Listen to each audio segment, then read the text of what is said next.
Hey squad, Brandon from the Bantu Sun. Thank you so much for joining us today. I wanted to dig in today on the Wagner Group. Bum, bum, bum.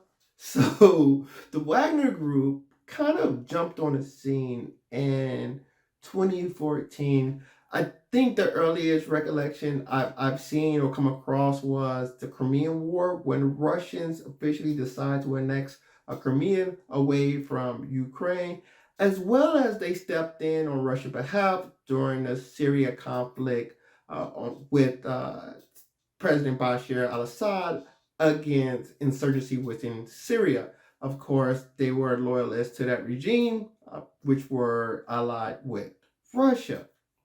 So what really caught me about these guys and why I wanted to look into them and provide a commentary is I saw their leader, Yevgeny Prigozhin.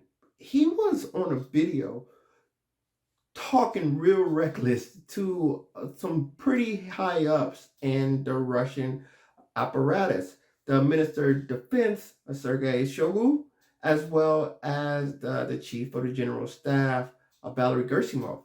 And the way he talked on this video, and some people say some of it was for dramatics, but it was a lot of bombastic, profane laced direct talk, basically saying that his troops weren't being, his mercenary troops, I mind you, weren't being provided with resources, enough resources in a timely manner from the Russian general staff to be successful in battle, and basically putting any loss on the head of the Minister of Defense and the Chief of General Staff. And I thought that was quite brazen, right? This was not the way, if I think about an equivalent in America, Blackwater, this was not the way Blackwater will react, or Eric Prince, the head of Blackwater, will react.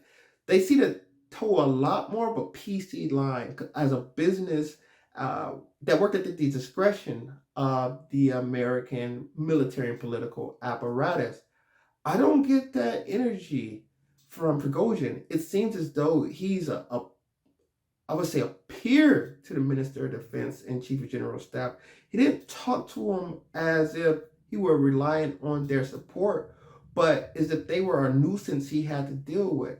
And of course, we'll find out that Prigozhin has a direct line to Vladimir Putin. So, in him carrying out his duties, you can see why he almost talks down to these two powerful figures in the Russian military apparatus. Earliest I found on Wagner and who they are, it goes back to a person named Dmitry Ukin, who may or may not be linked to neo-Nazis, but he was born in the Soviet Union, but the part of the Soviet Union he was born is modern day Ukraine. So he's considered to be a loyalist, and him, along with this person, Prigozhin, they started the Wagner Group. Supposedly, the Wagner Group is named after Adolf Hitler's favorite composer, Richard Wagner. Is this true? I do not know. But this is where a lot of people trace the origins, and people and researchers trace the origins of this Wagner Group's name. And the funny thing is, there's supposed to be a Russian PMCs, but PMCs are illegal in Russia. PMCs being private military companies, private military contractors.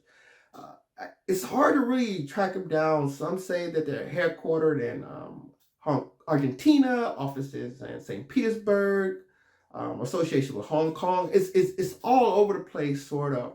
But basically, what this group is a paramilitary force. This military force, in conjunction with Russian military assets, have been doing a lot of on-the-ground dirty work for Vladimir Putin. And I find this to be interesting for the world's largest or second largest nuclear power. Why would Russia, a powerful country, outsource its military? And of course, I think some of these do go back to Blackwater, like why did Blackwater exist? But Blackwater don't exist anymore. Wagner Group does. And I would imagine that the primary role of these groups, especially to the degree of Wagner Group is almost the Russian army. And that's saying a lot for a group that legally shouldn't even exist in Russia. So Wagner Group just won the Battle of Bakhmut, which was the bloodiest battle in the Russia-Ukraine war so far. Wagner Group just claimed victory over Bakhmut. So they're getting very big military wins. And one has to say, why are they so powerful and why are the Russians so heavily reliant on this group? And another thing that really caught my eye is I don't even know how Russian the Wagner Group is because it seems as though they have a business model that travels. Wagner Group has been as far as West Africa and the Sahel fighting extremists. They've been seen in Sudan, the Central African Republic doing consulting and training work, as well as Mozambique, and of course, already mentioned Syria. So the mystery surrounding this group is just get bigger and bigger. The original leader, Daniel Dmitry Yukin, I don't think he's been seen in public since 2016. Hence, you have Prigozhin's on in the headlines. And the group itself is basically a mix-up of, seems to be former military leadership, people, of course, with great experience in the military, but a lot of recruitment. I don't know if you've seen it, but I've seen the videos of Prigozhin going to the penal colonies and basically offering the prisoners at the penal colony, we'll give you a pardon, but we're going to send you to the front line. And if you can survive after 6 months or whatnot, you'll be given a full pardon for your freedom. But if you don't, if you try to run, it would be considered a mutiny and you will be sent to the firing squad. So the way they recruit is very unorthodox, but you can take that philosophy anywhere, go to the worst parts of a nation and say, you know what, we would give you reprieve if you join our troops.